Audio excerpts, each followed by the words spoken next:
Now for the EFDD group, Mr. Batten. Welcome, Mr. Morawiecki, and good morning to this debate on Europe. Now, in order to understand the future, we need to look a bit at the past. In 1949 onwards, there were two models in Europe. On the western side of the Iron Curtain, we had the model of the Anglo-Saxon USA Western liberal democracy, where peace was kept by NATO. And on the eastern side, where you had the misfortune to be, you had the communist tyranny model. Now, the Germans lost the shooting war, but they did not lose their ambitions.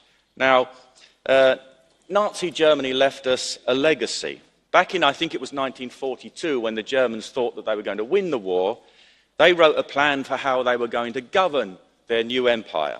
And it was called the Europäische Wirtschaftsgemeinschaft, the European Economic Community. They were going to have interest rates linked to the Reichsmark. They were going to have a common agricultural policy, a common industrial policy, a common policy for everything. That plan resurfaced in 1957 as the European Economic Community. And Mr. Dombrovskis there naively mentioned Walter Hallstein, the first president of the European Commission, who was a lawyer who had happily worked for the Nazis. Well, how have things progressed since? Well, of course, communism collapsed in the East, thank God, and your countries eventually asserted their freedom. In the West, what happened? Well, the Europäische Wirtschaftsgemeinschaft progressed into a plan for a United States of Europe. Where is Europe heading? Well, there are two Europes. There's the Europe that's part of the European Union, and there's the Europe that isn't. Let's talk about all of it. Those parts of the European Union, where are they heading? They're heading towards a United States of Europe.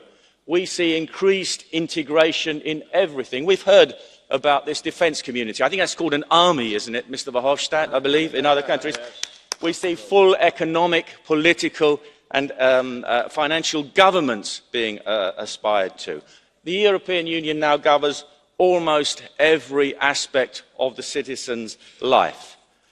Mr. Morawiecki, you mentioned the freedom gene.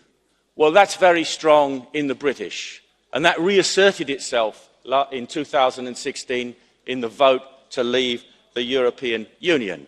The British people voted to reassert their freedom and their independence. Sadly, that project has not yet been realised. The British people chose freedom over domination in an undemocratic European Union. Now, Poland, you've been a member of the European Union for the last 14 years, and it was entirely understandable why you joined, along with the other Eastern European countries. After languishing under communist tyranny for decades, you needed the financial subsidies from the European Union, and you wanted the opportunities for your younger people to be able to work abroad, earn money, and improve their lives. All of those things are understandable.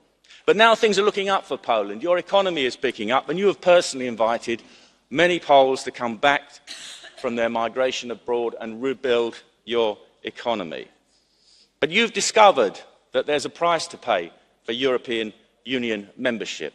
The EU requires you to accept migrants in untold numbers, which would change your country and your culture beyond recognition, as indeed it has already in many parts of Europe.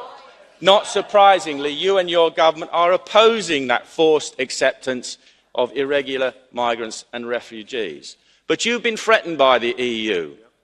If you do not take the migrants, then you cannot have the money. And you have found that when you have outside interference in your country from such as multi-billionaire George Soros, who seeks to interfere in your nation's life, as he does in mine, then the EU tells you you cannot oppose him. You have learnt that if you sell your soul, eventually someone will come to claim it. You can have the rule of law, but you cannot have the rule of your own law. You can only have the rule of this place law. You will see in Poland, I believe, in the course of time, that it was a wise decision that the British people made to leave. I would ask you, as we came to your assistance in 1939, that you in the Council come to our assistance. Please help us out with the utterly useless and incompetent Mrs May. Please help to facilitate our exit from the European Union in the Council and return the favour that we did you in 1939. Thank you.